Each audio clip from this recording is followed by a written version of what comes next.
In 1917, UK-occupied Palestine was promised to Zionists to create a state of their own.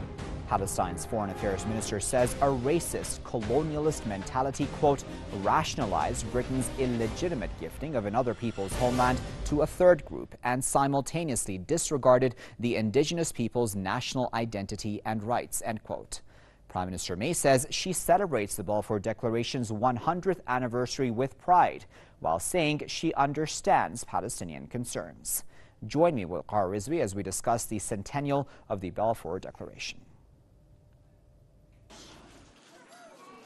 Palestinian refugees, who make up most of Gaza's population, expressed their anger towards British Prime Minister Theresa May's support for Israel. This as Britain is planning to celebrate the centennial anniversary of the Balfour Declaration. In 1917, then British Foreign Secretary Arthur James Balfour issued his infamous declaration giving Zionist settlers the permission to occupy Palestinian lands. As a result of the Balfour Declaration, Palestinian refugees are still displaced in refugee camps across the Middle East, including the Gaza Strip. Addressing the British House of Commons on Wednesday, Theresa May expressed her unwavering support for the Israeli regime. That we are proud of the role that we played in the creation of the State of Israel, and we will certainly mark the centenary with pride. And I'm also pleased at the good trade relations and other relationships that we have with Israel and that we are building on and enhancing. Currently, Israel controls around 85% of the historic land of Palestine, and Palestinians have been struggling for decades to regain their freedom and to establish an independent state. The Balfour Declaration has caused grave pain and suffering for Palestinians over the last 100 years. The suffering has been increasing and affects all aspects of life. For someone to be proud of creating an entity that has oppressed other people and stole the resources of other people is disgraceful. Britain should be ashamed of itself for such actions. The living conditions of Palestinian refugees have been getting worse year after year. Decades on, they still blame the British government for their plight. Britain is the root cause of the destruction of towns and villages of Palestinians and their suffering. It must be held accountable for the displacement and for the fact that we have remained homeless for decades. Palestinians continue to suffer all over the world because of the Balfour Declaration. Britain continues to turn a blind eye to what it did to us a century ago. Our catastrophe happened because of Britain and the Balfour Declaration. They brought the Zionists to our land and we lost everything. Generations upon generations of Palestinians are still paying the price for the Balfour Declaration. The British government's Balfour Declaration led to the creation of Israel in 1948. As a result, hundreds of thousands of Palestinians were displaced and dispossessed. Now, nearly 7 decades on, Palestinians are still facing suffering amid Israel's aggressive policies against them. Ashraf Sharan, Press TV Gaza. Our guests for tonight's debate are Tony Gosling, who is an investigative journalist, joining us live from London. And we're also joined by Maxine Dovere, who is a reporter and political commentator, and she is joining us live from New York. Thank you both for joining us. Maxine, I'll start with you. What do you believe is the legacy of the 1917 Balfour Declaration? Good evening. The legacy clearly are several states, one of them Jordan, one of them Syria, one of them Israel, and the available land to create another state, a Palestinian state. The Balfour Declaration affected not only the creation of a Jewish state, but also was the basis for the creation of Jordan, then called Transjordan, and has been a basis for the development of much of the governments in the Middle East. And Tony, how do you feel about the Balfour Declaration? Well, I'm disgusted by Theresa May for saying that this was something wonderful. It wasn't at all. It's based on, I think, a total misinterpretation of the Bible. It's one of the most pernicious forms of fundamentalism around in the world today. And let's just remember, nobody elected Theresa May. She was appointed as the Prime Minister last year the choice of the securocrats, we call them, that is to say the security services here. There was no election, even amongst the Conservative Party. 120,000 members didn't get a chance to vote on who was going to take over from Cameron as Prime Minister. So Theresa May is illegitimate, and the British people earlier this year showed that by massively destroying the Conservative majority. In fact, it's now a minority government that is dependent on a tiny party in Northern Ireland in order to stay in power. So I think what we're seeing here is people who've been put into power by unaccountable security services here, and actually what they're saying doesn't reflect the views of the British people at all. We are, I think, almost all British people disgusted by the way that the Israeli government is treating the Palestinians, some in fact saying that this is worse than apartheid, because the Israeli government doesn't seem to want to even enslave the Palestinians, it just wants them gone. Okay, so Maxine, the history of all of this obviously is that the UK at the time of the Balfour Declaration was occupying Palestine. And so essentially the way that this is read, well, we have to go back to a bit more history. Well, if I could just complete my sentence, Maxine. The way that Palestinian officials see this, and Palestinian Foreign Affairs Minister has seen it this way, so I'm terming it in the way that he has seen it and put it, is that a colonizer at that time decided to hand over the areas it colonized to a third group, not the group that was already on that land. Is that something really to be proud of, Maxine? Let me walk back your statements a bit. The Balfour Declaration came at close to the conclusion of World War I. It was a reassignment of lands that the Allies conquered from the Ottoman Empire. The peoples in that land included both Arabs and Jews. Both are indigenous peoples. There is certainly a very, very long, 5,000-year-long history of Jewish presence in that area called Israel today. And there is a presence of Arab people probably for just about as long. Palestine, the name Palestine, was a punishment given by the Romans. The Palestinians were the Jews who were in that area because the Romans wanted to take away their existing identity. That's where the name Palestine, which refers to the Philistines, the red people from the Aegean Sea, that's where that name came from. It's not an Arab name, it's not a Jewish name. It is a Roman form of the Philistines, and that was named by the Romans, by Titus, the emperor of Rome, after the conquest of Jerusalem. The people who were there were the Jews and the Arabs in other areas in the same region of land.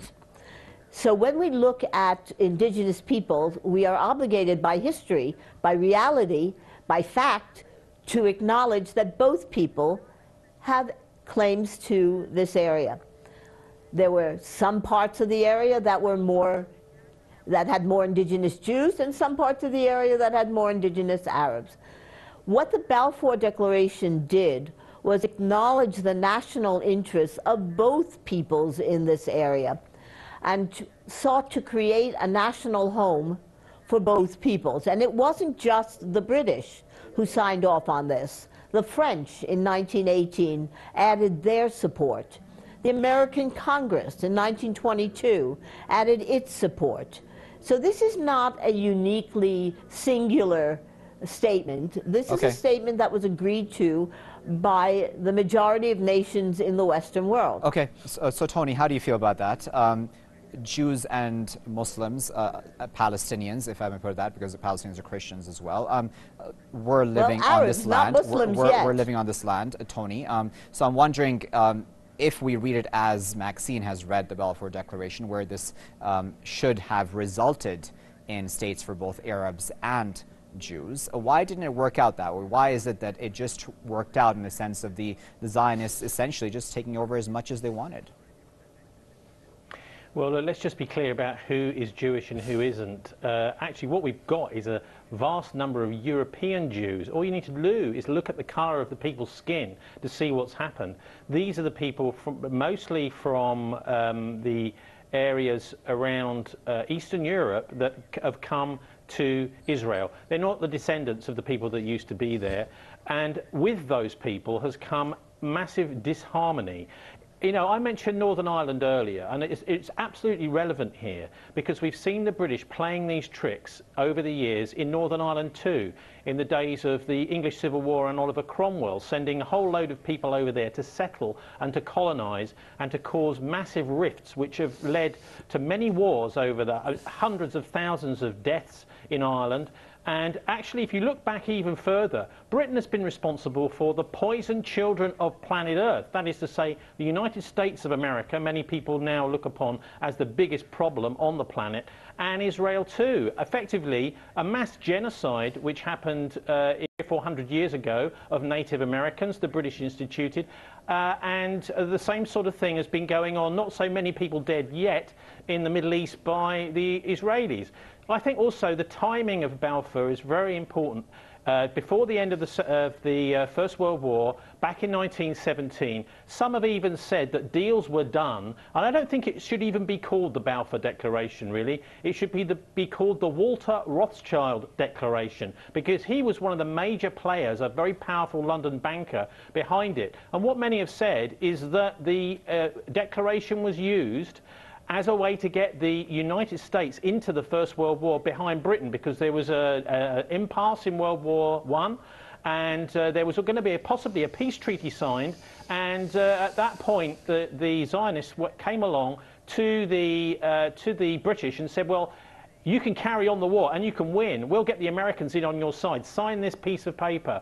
Then, of course, 50 years ago, we had the Six-Day War in 1967, which many point to as the end of international law. That is to say, the occupied territories which were taken over by the Israelis, there was no even a pretense of sharing the land anymore. They were kicked out of Jerusalem, most of the Arabs, and the Israelis still want to make Jerusalem their capital. And I'll cut to the chase now, because I think what's being planned is something much bigger than this, that we haven't seen it all yet, because there are several steps. First of all, that Palestine is exclusively Jewish. That's what the Zionists really believe, and that they want Jerusalem as their capital.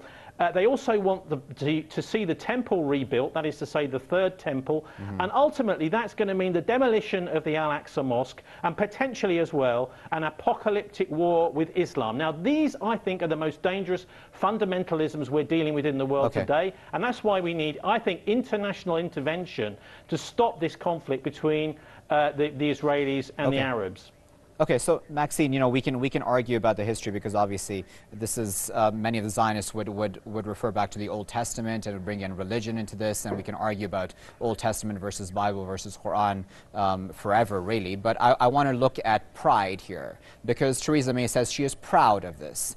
But as you clearly said yourself, Maxine, the Balfour Declaration called for Arabs and Jews ready to live side by side, in a sense, really, where, according to your understanding of it, that they should have each had their own states. It did not work out that way. The Zionists are taking over more and more Arab land as we speak right now, too. We know by the Greater Jerusalem Bill right now that Netanyahu supports will only take over even more land, really. So where does this really leave pride? Why should there be any pride here? This hasn't worked out well at all. Well, let me first of all correct the image that my colleague in London has portrayed. Israel is more than 50% Sephardic, Mizrahi, meaning Jews who were resident in Arab lands, who were thrown out by the Arab governments the moment the state was declared. There were 850,000 refugees, roughly the same amount as the Palestinians claim. These refugees became working citizens, participants in a living state. They are ordinary citizens. There is a color range in Israel, to refer to the reference to color, that goes from the darkest to the light, from Ethiopians and African Jews who are darker than Ethiopians, through Moroccans and Yemenites, through Jews from Tunisia and Syria, from Lebanon, from Iraq, from Iran, and from Europe as well. And even those Jews in Europe bear many shades. So calling Israel a European white state is the most racist statement that anyone could make. So I'm really surprised that my colleague, unless he's never been to Israel and is simply talking from the top of his hat, if you go to Israel, there is no question about the integration of every point of origin within the general population. There is marriage between people of every background. There is no hesitation for children to be in school together, to be in the army together, to work together, to develop businesses together. So there is a complete opposite in reality in what goes on in Israel today it's not the than case, in what is is it? portrayed. In Netanyahu's cabinet, now, with regard, let me go to... And in the Likud party, it's not the case. In Netanyahu's cabinet, of course it is.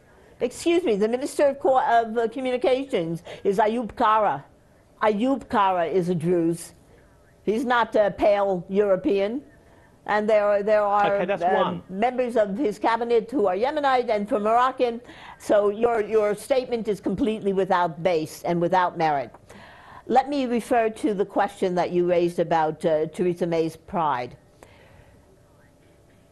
Should this proposal for two states, for two people, be accepted and be acknowledged by the leadership of the Palestinian Authority, there would be two states. However, both states have to be ready to accept the other and not look for an acceptance as an interim state to destruction.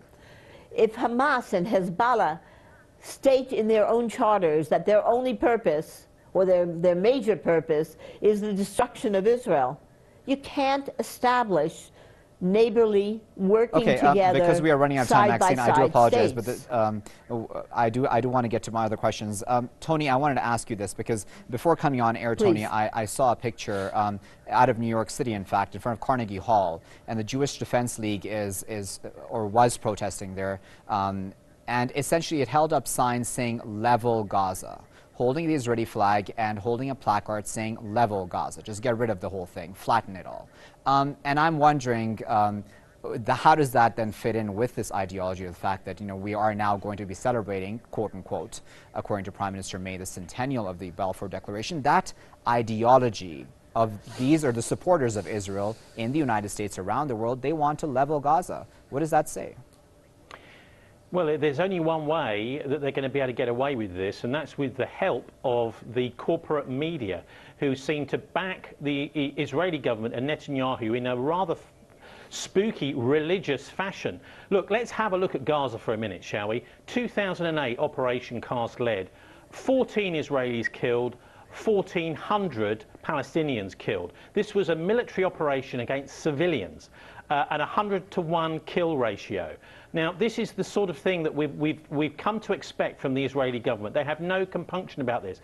And I think if they have any kind of interest in the Old Testament and the Torah, that they should be showing an example to the world that biblical teaching is being followed. It clearly hasn't been in Gaza. And these sorts of proclamations about leveling Gaza, I've heard similar things from vox pops taken of Israelis in Jerusalem. There is a racism there which is being fostered, I think, by the media's inability to be balanced about looking at this problem. In fact, there's no real balance, because the Israeli government and the IDF are armed to the teeth, backed by the United States, nuclear armed, something like 40, at least, possibly up to 100 nuclear weapons and nuclear submarines, whereas the Palestinians are still scrabbling for food, and many are starving. So there is no equality here, and that's how it's been presented in the Western press.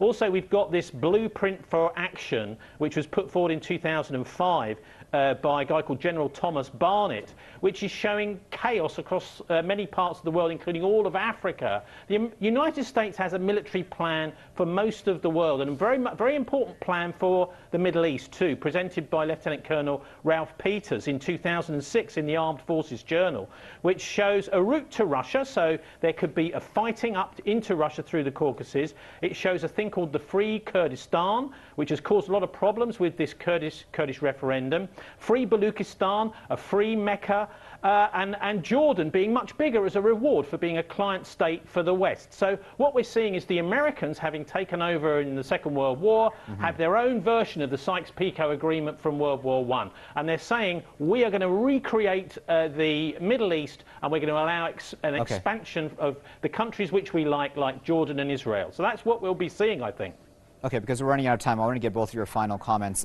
Maxine, I want to go back to my question about those placards of Level Gaza held up with Israeli flags by the Jewish Defense League. Not the first time we've seen this. We've seen Kill All Arabs rallies held in Tel Aviv. We've seen Israelis sitting with their picnic chairs overlooking Gaza, watching the bombing and celebrating it. This is a society which really is a representative of the fact that we have a very right-wing government in Israel, which clearly, and Netanyahu clearly said before he got elected, he does not support two states. So why even go through with all of this facade? Why not just come out and say we want all of Palestine, period? To begin, the Jewish Defense League's founder was thrown out of Israel by the Israeli government.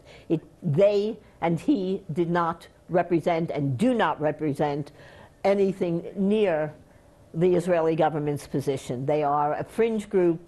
If one says that ISIS represents all of the thinking of Syrians, that would be a fraud. They are a fraud as far as most people in the Israeli pro-Israeli world are concerned. The Jewish Defense League has its own problems, and they are like many fringe okay, groups, but Maxine, but what about the Zionists in Israel itself who would very happily see the death of an Arab? No, I don't think that's true at all. So you're saying the rally of Kill All Arabs in Tel Aviv was a lie, Maxine? Wait a minute. Is that what you're saying? Yes, I do. So all those pictures that came out in Haaretz and B'Tselem reporting those were all lies, Maxine. B'Tselem? Haaretz, B'Tselem, Jerusalem Post, those rallies about Kill All Arabs were reported by Israeli media.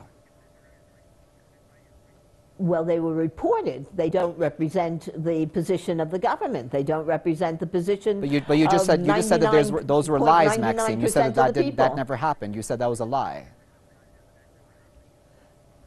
I did not say that. I said they do not represent the position of anywhere near a percentage point of the Israelis. I said that Kahana, the founder of the Jewish Defense League, was thrown out of Israel. He was jailed and then removed. He was not allowed to sit in the state of Israel. Okay, we have under a minute left. Tony, I wanted to get your final comments then. Not acceptable. Going forward then, what do you think will happen? We've already seen 100 years since the Balfour Declaration. What do the next years hold, do you think? Well, as I said earlier, I think that there is a plan, several-point plan, spelled out actually in a book by a British Church of England vicar, Stephen Sizer.